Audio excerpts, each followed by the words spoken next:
गरीब दिनेश अपने बड़े भाई विजय के बड़े से घर में विजय और विजय की पत्नी शांति के पास खड़ा था। क्यों आया है यहाँ? भाई, मुझे कुछ पैसे चाहिए थे। मुझे खेत में फसल पेरना है। यहाँ क्या पैसों का पेड़ लगा हुआ है जो तू जब चाहे मुंह उठाकर पैसे मांगने चला आता है? चल जा यहाँ से, नहीं है मेरे पास पैसे। भाई, ऐसा मत कहिए। फसल के निकलते ही मैं आपका सारा पैसा लौटा दूंगा। एक बात बता, जब हम दोनों भाइयों के बीच हर चीज को लेकर बंटवारा हो चुका है तो फिर मैं क्यों तेरी मदद करूं? मेरी भी पत्नी है, बच्चा है, मुझे उनकी जरूरतें भी पूरी करनी पड़ती हैं। चल जा यहाँ से। दिनेश दुखी मन लेकर अपने भाई के घर से चला जाता है। विजय दिनेश का बड़ा भाई है। दोनों भाई जामपुर गांव में रहते हैं। विजय अपनी पत्नी शांति और बेटे रोहन के साथ अपने बड़े से घर में रहता है जो काफी अमीर है।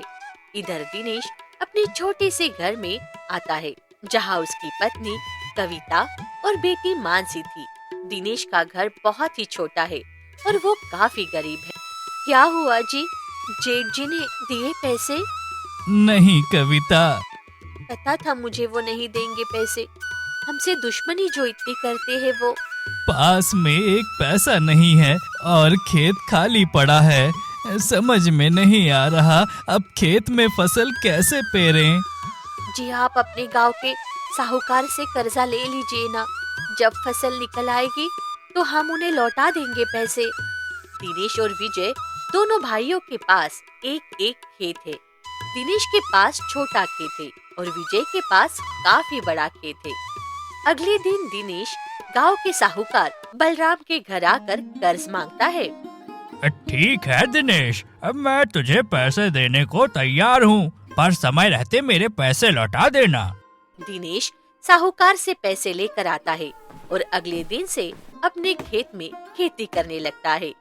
थोड़ी ही दूरी पर विजय का बड़ा सा खेत था जिसमें विजय ने कई सारे फसल पेर रखी थी। विजय के खेत में 2-3 नौकर चाकर भी थे। अब इसी तरह दिन प्रतिदिन बीतने लगे। दिनेश और कविता रात दिन खेत में काम करने लगे और अपनी फसल की अच्छी सी देखरेख करने लगे। 4 महीने बाद दिनेश के खेत की फसल काफी बड़ी हो चुकी थी। एक शाम, चलो, फसल तो इस बार बहुत अच्छी हुई है हमारी। अब बहुत जल्द मैं इस फसल की कटाई शुरू कर दूंगा। जी वो देखिए, जेठ जी ने अपने खेत में कितनी सारी फसल पेर रखी है। उनका खेत बहुत बड़ा है कविता, और भाई के पास पैसे हैं, इसलिए वो अलग अलग तरह की फसल पेरते हैं। बस अब जल्दी से हमारी फसल अच्छे दाम में बिक जाए ताकि हम साहूकार साहब का कर्ज जल्द से जल्द चुका सके। कुछ दिन बाद रात में कविता, मानसी और दिनेश तीनों अपने घर में थे। हम कल ही खेत से फसल निकाल लेंगे कविता, क्योंकि फसल अब बनकर तैयार हो चुकी है। हाँ जी, चलिए अब सो जाइए, कल हमें खेत में बहुत काम है। तीनों अपने घर में सो जाते हैं। थोड़े समय बाद विजय दिनेश के खेत में आता है। अच्छा, तो उस 2 कौड़ी के गरीब दिनेश की फसल इतनी अच्छी निकल आई है। वो गरीब मेरी तरह अमीर बनने की कोशिश कर रहा है। चलो उसे मजा तो चखाना ही पड़ेगा। थोड़े समय बाद विजय सामने एक व्यापारी के बड़े से शेड में आता है जहाँ कई सारे जानवर बंधे हुए थे। तभी विजय चुपके से 10 से 12 जानवरों को दिनेश के खेत में लेकर आता है, जिसके बाद वो जानवर दिनेश के खेत की फसल को खाकर बर्बाद करने लगते हैं। खाओ खाओ दिनेश, कल सवेरे तक अब तेरी फसल का नामो निशान ही नहीं रहेगा।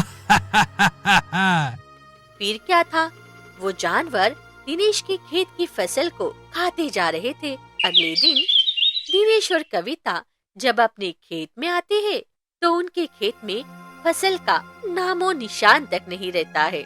वो जानवर सारी फसल खा चुके थे। अरे, हमारी फसल कहाँ गई? ये क्या हो गया जी? कहीं किसी ने फसल चुरा तो नहीं ली हमारी? अरे मैं तो लुट गया, बर्बाद हो गया। अब मैं साहूकार का कर्ज कैसे चुकाऊंगा? अपनी बर्बादी देखकर दिनेश कविता खूब रोने लगते हैं। अगले दिन दोनों अपने घर में उदास बैठे थे। माँ, पापा, थोड़ा तो खाना खा लीजिए। सवेरे से आपने कुछ नहीं खाया। बेटा, हमारे गले से कैसे उतरेगा अन्न का दाना? इतनी मेहनत से हमने खेत में फसल लगाई थी, उसकी इतनी देख रेख की थी, और एक ही रात में वो सारी फसल गायब हो गई। अब मैं साहूकार साहब को कहाँ से दूंगा उनका कर्ज? तभी दिनेश के घर साहूकार बलराम आता। ला भाई दिनेश, मेरा पैसा निकाल। मालिक, मेरे पास पैसे नहीं है, हमारी सारी फसल चोरी हो गई मालिक। भाई ये सब मैं नहीं जानता, मुझे मेरा पैसा चाहिए। 5 महीने से ज्यादा का समय हो गया तुझे पैसे दिए, चल मेरे पैसे निकाल। साहूकार बलराम बहुत तमाशा करने लगता है और उसे मारने पीटने की धमकियां देते रहता है। फिर क्या था, कुछ दिनों बाद दिनेश अपना घर बेचकर साहूकार का कर्ज चुकाता है और अपने खेत में बने झोपड़े में रहने आ जाता है। एक शाम दिनेश खेत में बैठा था। कविता, हमारे पास कुछ पैसे हैं तो हम खेत में फसल पेर लेते हैं ना? जी, अगर पिछली बार की तरह फिर से फसल चोरी हो गई तो? नहीं, इस बार हम ऐसा नहीं होने देंगे। अब हम फसल पर बहुत अच्छे से नजर रखेंगे। तभी वहाँ विजय आता है। ये क्या दिनेश, सुनने में आया है कि तूने अपना घर बेच दिया। सुनकर बहुत दुख हुआ मेरे भाई। अब तू अपनी पत्नी और बेटी को कब तक यहाँ झोपड़े में लेकर रहेगा? मेरी मान तो तू ये खेत बेच दे और इस गांव से ही चला जा। ये सुनकर दिनेश दुखी हो जाता है। तभी विजय वहाँ से चला जाता है। इन्हें तो बस मौका चाहिए हमारा मजाक बनाने का। अब ये जहरीली दवाई मैं दिनेश की फसल पर छिड़क दूंगा और कल फूड चेकर ऑफिसर को दिनेश के खेत में भेज दूंगा, जिसके बाद जब वो दिनेश की फसल में जहर देखेंगे तो वो दिनेश को सीधे जेल में ही भेज देंगे।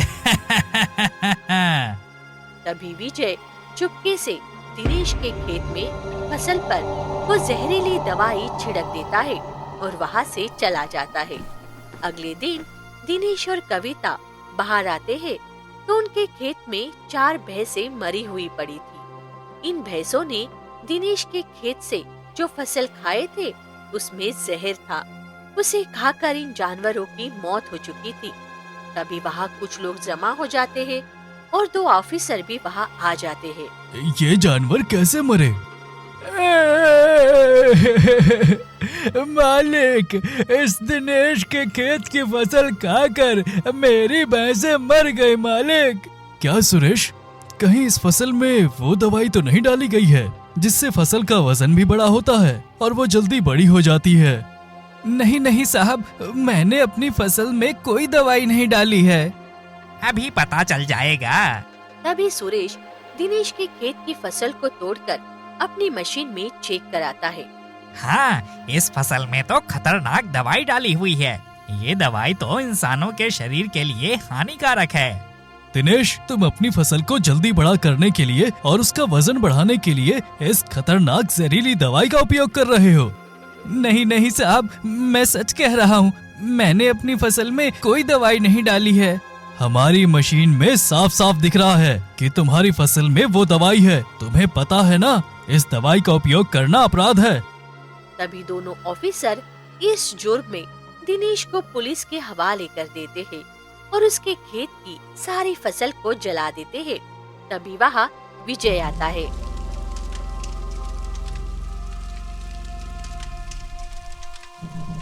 मैंने पहले ही कहा था तुम लोगों से कि इस खेत को बेचकर यहाँ से चले जाओ, पर तुमने तो मेरी सुनी ही नहीं। अब भी मौका है, इस खेत को बेच दे कविता और अपने पति को हवालात से छुड़ाकर इस गांव से तुम सब हमेशा के लिए चले जाओ। सही कहा जेठ जी आपने। ये खेत ही मनुष्य, इसने हमें पूरा बर्बाद कर दिया है। ठीक है, तो मैं ये खेत खरीद लेता हूँ। ये ले पैसे। ये तो केवल 20,000 रुपए है। हाँ तो इस खेत के कौन देगा तुझे लाखों रुपए? ये एक श्रापित खेत है। इसमें जो भी फसल पेरता है वो पूरा बर्बाद हो जाता है और ये बात अब पूरे गांव को पता चल चुकी है। इसलिए अब कोई मुफ्त में भी इस खेत को नहीं खरीद सकता। पर जेठ जी, ये तो बहुत ही कम पैसे हैं।